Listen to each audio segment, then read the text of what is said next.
గోండు బొబ్బిలి కొమరం భీం ఆదివాసీల హక్కుల కోసం పోరాడిన ధీరుడు, చరిత్ర మరువని యోధుడు, నిజాంపై పోరాటం చేసిన అలుపరిగని గిరిజనోద్యమ నాయకుడు. నిజాం సైన్యానికి వ్యతిరేకంగా సాయుధ పోరాటం, జల్ జంగల్ జమీన్ నినాదమే శ్వాసగా బతికినవాడు. పోరుగడ్డపై తుపాకీ చేత పట్టిన ధీరుడు, 12 గ్రామాల ప్రజలకు ఏకం చేసి పోరాటం, నిజాంపై గర్జించిన ఈ ఆదివాసీ సింహం. ఆదివాసీ ఆత్మగౌరవ ప్రతీకం కొమరం భీం. స్వయం పాలన, అస్తిత్వ ఉద్యమాల వేగుచుక్క భీం.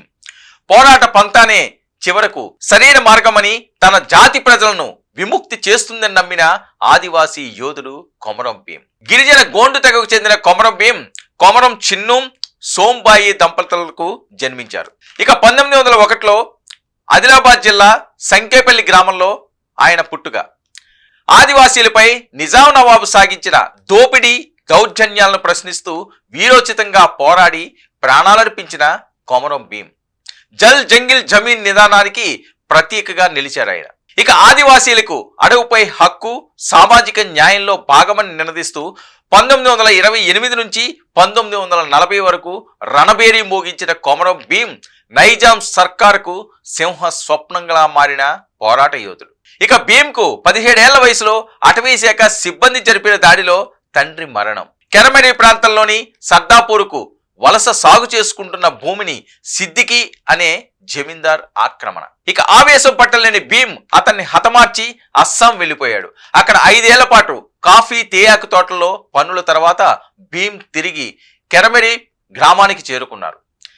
ఇక నిజాం నవాబు పశువుల కాపర్లపై విధించిన సుంకానికి వ్యతిరేకంగా ఉద్యమం, ఆసిఫాబాద్ పరిసర ప్రాంతాల్లో జోడేఘాట్ గుట్టల కేంద్రంగా నిజాం నవాబుపై గెరిల్లాల పోరాటం.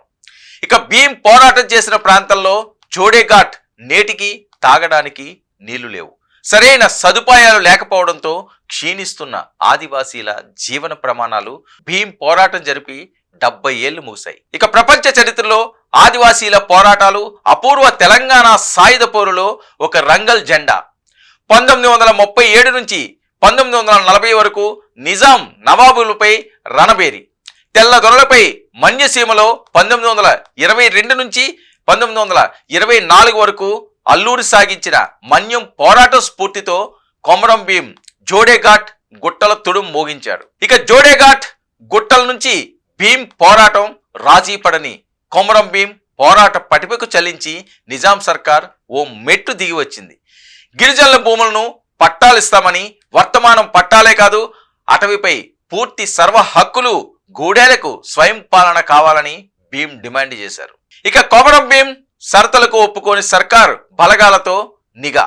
భీం భార్య సోంబాయి ఎక్కడికైనా తలదాచుకుందామని చెప్పినా వినని కొమరం భీం ఉద్యమం నశిస్తే పోరాట స్ఫూర్తైనా మిగులుతుంది, వెన్ను చూపడం తగదు, వెను తిరిగేది లేదని నినదించిన భీం సందేశం భావితరాలకు స్ఫూర్తిదాయకం. భీముకు కుడి భుజంగా కొమరం సూరు, భీముకు సహచరుడిగా కుర్దూ పటేల్ సమాచారంతో భీం స్థావరాన్ని చుట్టుముట్టిన నిజాం సైన్యం 1940 అక్టోబర్ 27న జోడేఘాట్ అడవుల్లోని కొమరం భీం స్థావరం గుర్తింపు.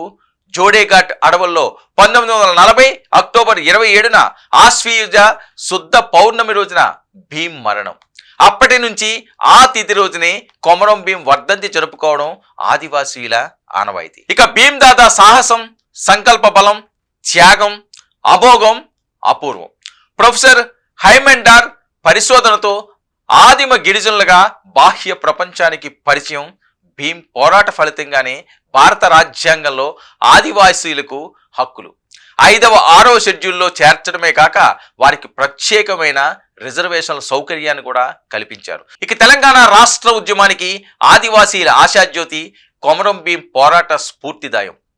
ఇక స్వయం పాలనా ఉద్యమానికి పితామహుడిగా నిలిచిన కొమరం భీం చరిత్ర భావితరాలకు ఆదర్శనీయమైన